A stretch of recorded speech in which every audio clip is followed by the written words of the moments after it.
Paradigm Shifting, Session 4.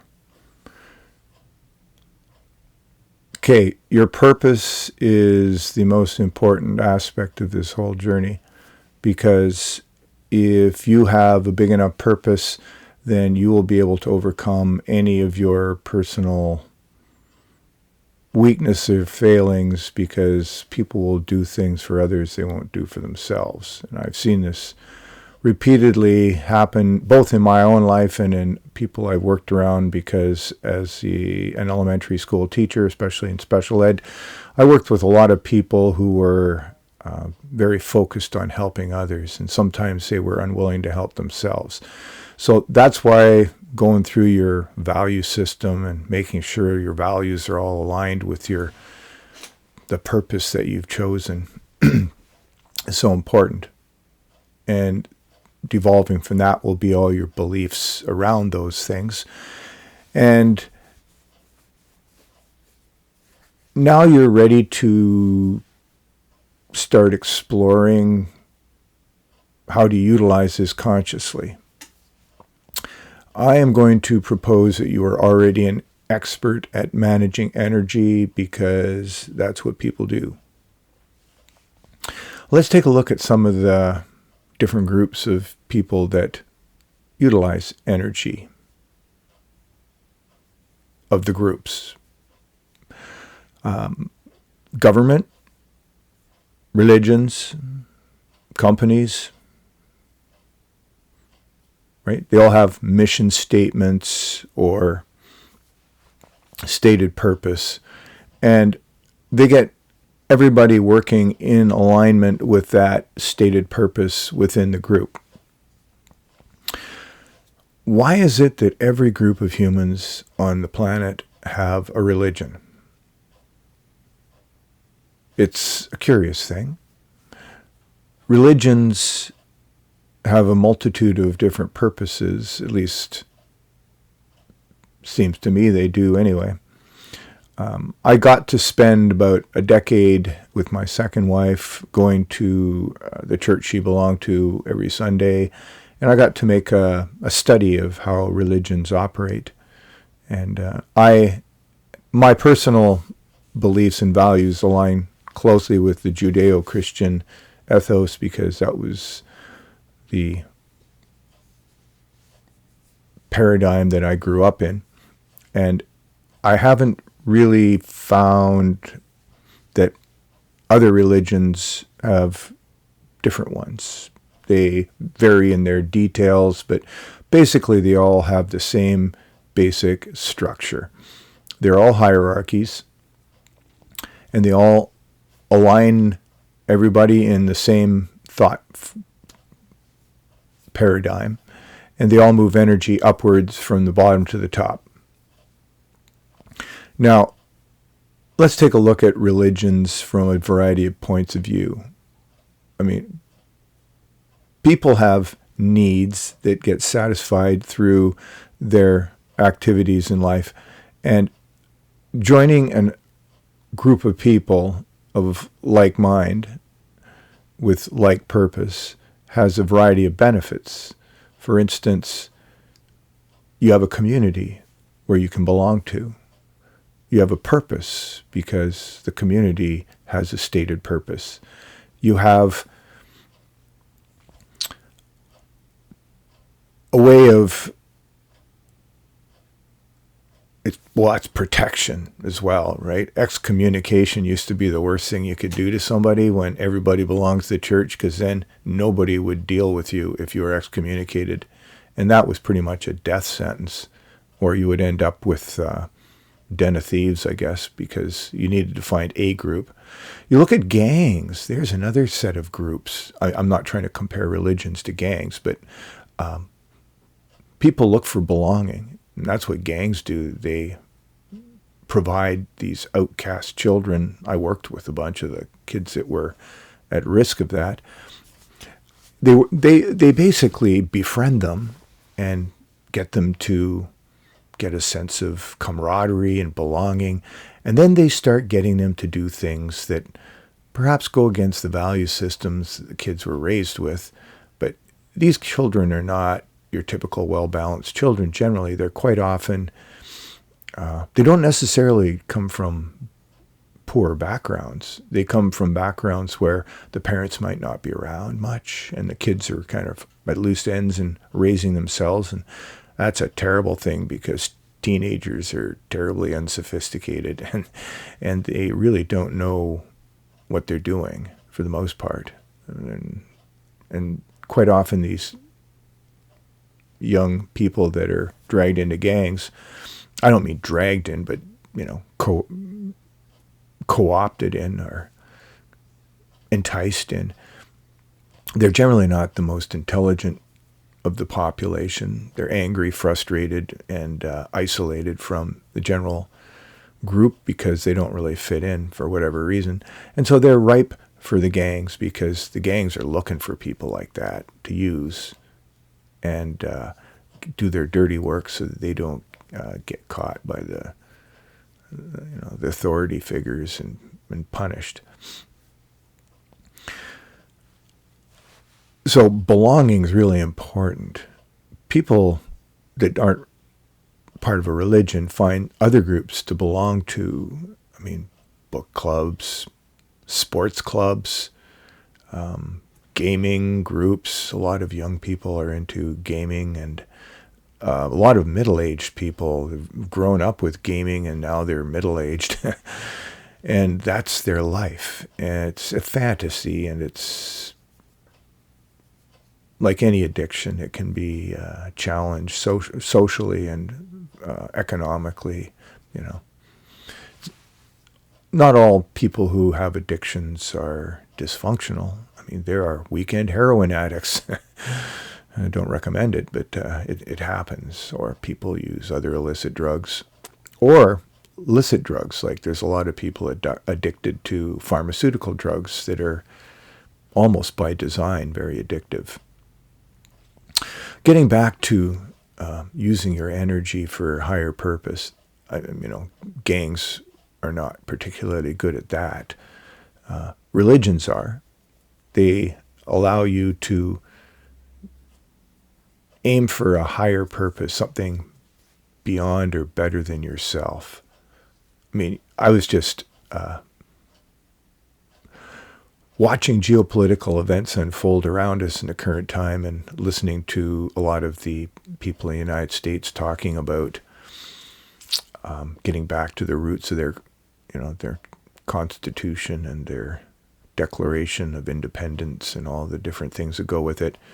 And one person was talking about the Declaration of Independence. And they were challenged by somebody saying, well, the guys that were writing it were all, they were bigots and racists and all this thing. And the response to that was,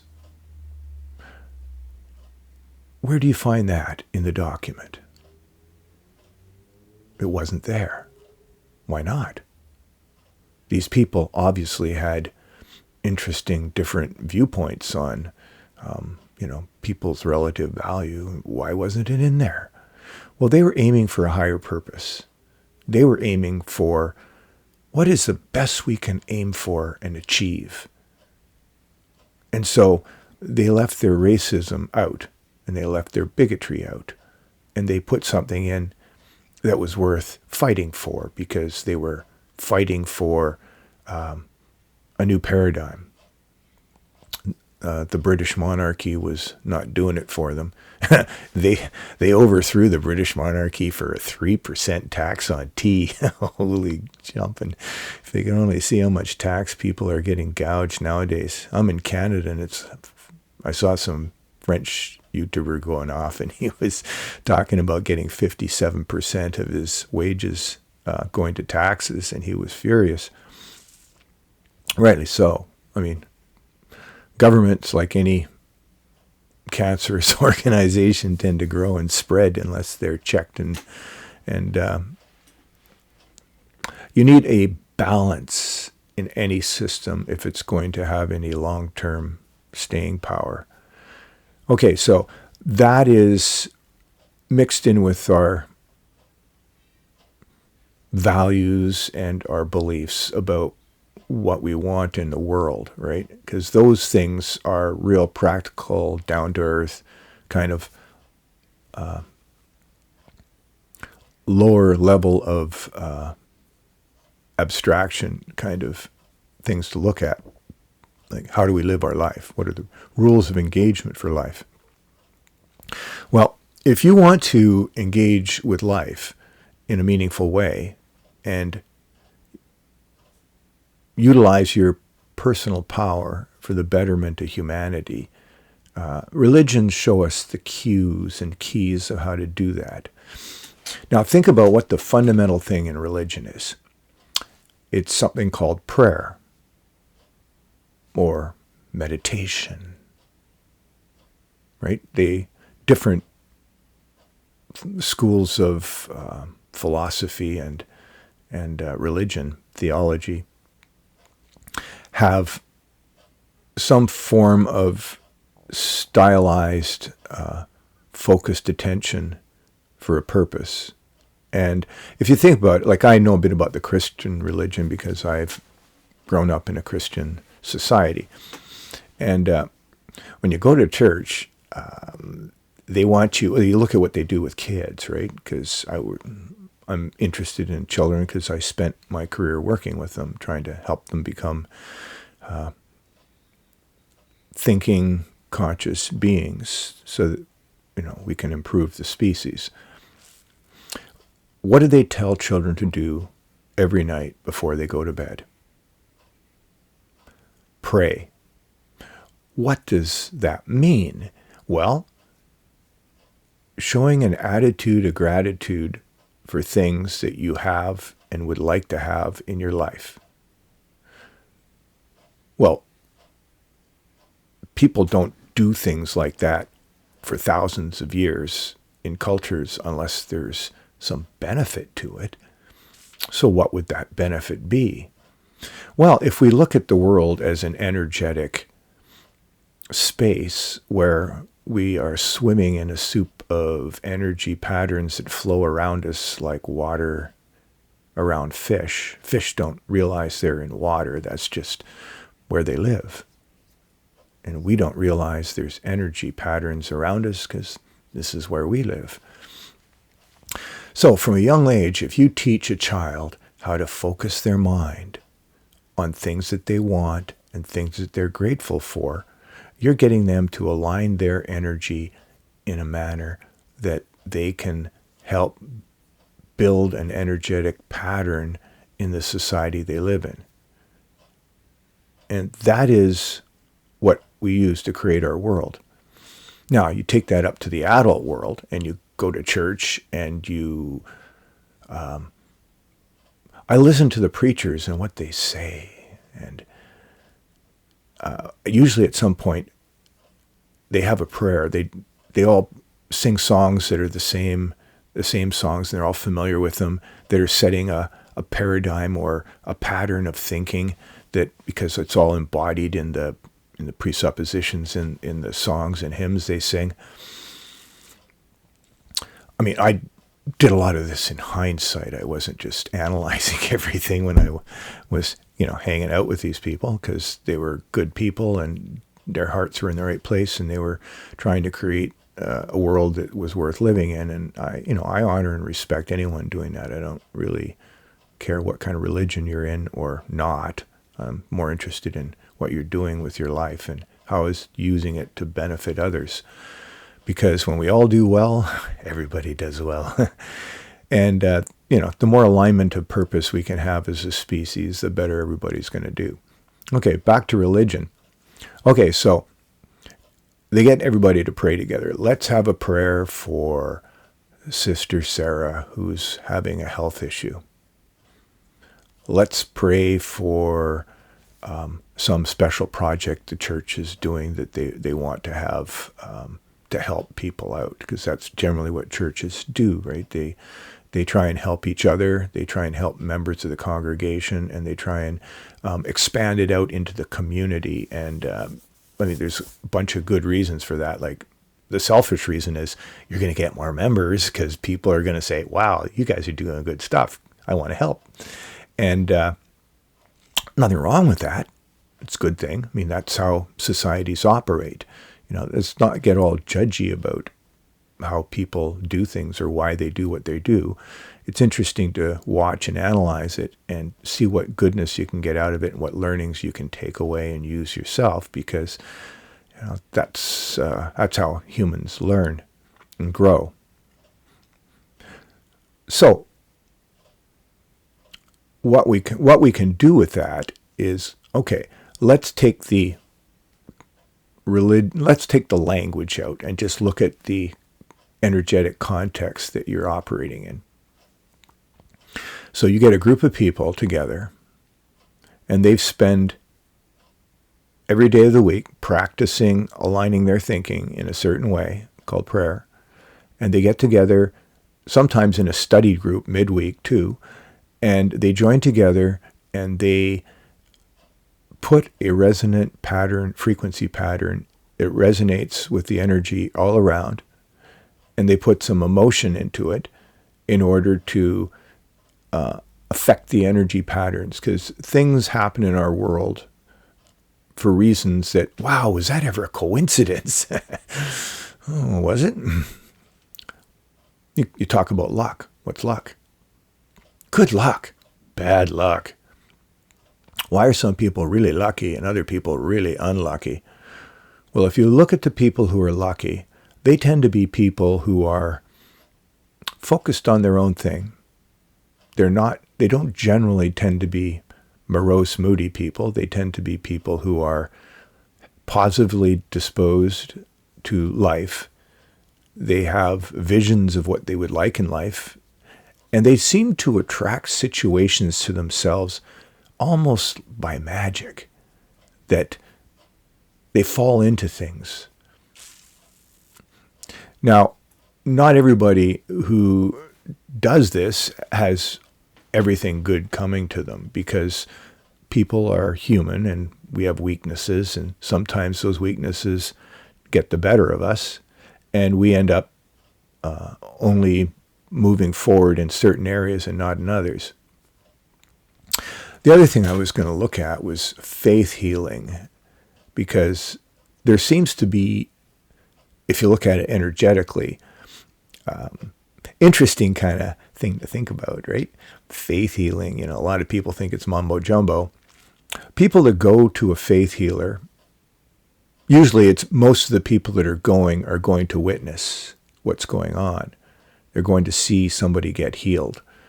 And deep down inside, there's pain or blockage within them that they hope to heal themselves, whether consciously or not, because, we go through life and we get knocked about in different ways, physically and emotionally and socially and economically. And we have things that we would like to change in our lives. And so people go to see a faith healing in order to see if it's real or not. There are doubts in their minds. And that's another theme you see in religion, overcoming doubts, because everybody has them, right? The more intelligent you are, the more likely you are to doubt things, because it takes extra capacity to do analysis and go, is this right or is this wrong? Second guessing yourself. I've worked with people with very low IQs, and they don't tend to question much. They're just happy to follow the patterns they've been trained with to get through their life. And it takes a lot of reinforcing when you're working with them to keep those patterns going. Some of them become self-sustaining, but it's a lot of work, and it takes hundreds and hundreds of repetitions to get it to happen. People at the top end of things, they're the ones that are usually the ball and nerves, because they've got all this extra capacity. Nobody's taught them what to do with it, and so they devolve into self-analysis and self-criticism. No one can beat you up like you can. I can tell you all about that. I spent a lot of my life doing that. Gave it up as a bad job. There are better things to do with your mind than self-criticism, and it's going to happen. You need strategies of how to deal with it. Okay, so something comes up in your mind, and you get this feeling of right? Ooh, what would happen if that happened? I mean, you ever walked close to the edge of a really steep thing? You look over and you feel like you're getting drawn over the edge. I'm going to fall. Well, that kind of feeling that you have there, it's fear. And brave people aren't people that have no fear. Brave people have learned to manage adrenaline, and so they can master their own fear and act even though they've got all these chemicals flowing around their body, because you have a self-defense mechanism in your basal brain, your primitive brain, that, the fight or flight reaction, that is always looking for danger signals so that it can protect you, because, if you're dead, you can't do anything, right? So it's self-protection is a really powerful thing in everyone, which is amazing that people can actually get to the point where they can kill themselves. Like suicide is just like the most bizarre thing if you think about it. It's not generally the people not very intelligent that commit suicide. It's usually the ones that are very intelligent, because the more intelligent you are, the more capacity you have to go off the rails by going into a loop of thought patterns where the only thing you can do is either stay where you are or kill yourself. You get down to that dichotomy, which is in your basal brain. And if people who are stopped from committing suicide, their later self thanks their younger self for not carrying through with it, because usually suicide is a call for help. It's like, something's not working, I don't know what to do, and I can't fix it. So I'm just going to, a lot of guys, when they commit suicide, they're they make sure that no one can save them. Many women, it's a call for help, and they'll take pills and overdose, and they'll leave messages or notes to people to make sure that somebody catches them in time. And not always, these are generalizations, like it happens in both. But I've studied this a bit, and a lot of women tried to commit suicide a number of times, and it's a cry for help, right? You see this, people do different things that are self-destructive in the hope somebody will stop them. They're looking for a protector. Perhaps they never had one in their life. Perhaps the protector abused them. Who knows? There's a lot of people that get abused, not just sexually. Some get physically beaten a lot. It's all too common a thing in our society where adults who are in massive internal pain will take out that pain on those around them, especially when they do things like drinking and drugging, because their inhibitions are lowered, and they will stoop to doing things that no sane human being would even contemplate, let alone carry out. And then there are the sociopaths, about 4%, and there's a disconnect there between feeling an emotion and having that connection go to the empathizing with the other person. They just it's not happening, right? And you get a lot of those people in positions of power. Getting back to how to use your own power. Okay, so you have focus, you have purpose, you have a strong emotion attached, and if you can manage to sidetrack or sideline all the negative, disempowering thoughts that come into your head so that you can stay focused on your outcome or goal that you want, you're putting a pattern out in the world, out in the energy, that will resonate with different people, and perhaps you will attract different situations that will come up and just, wow, it just happened. I just happened to be at the right place at the right time. Who knew? That does happen a lot, and we call it a coincidence, but is it?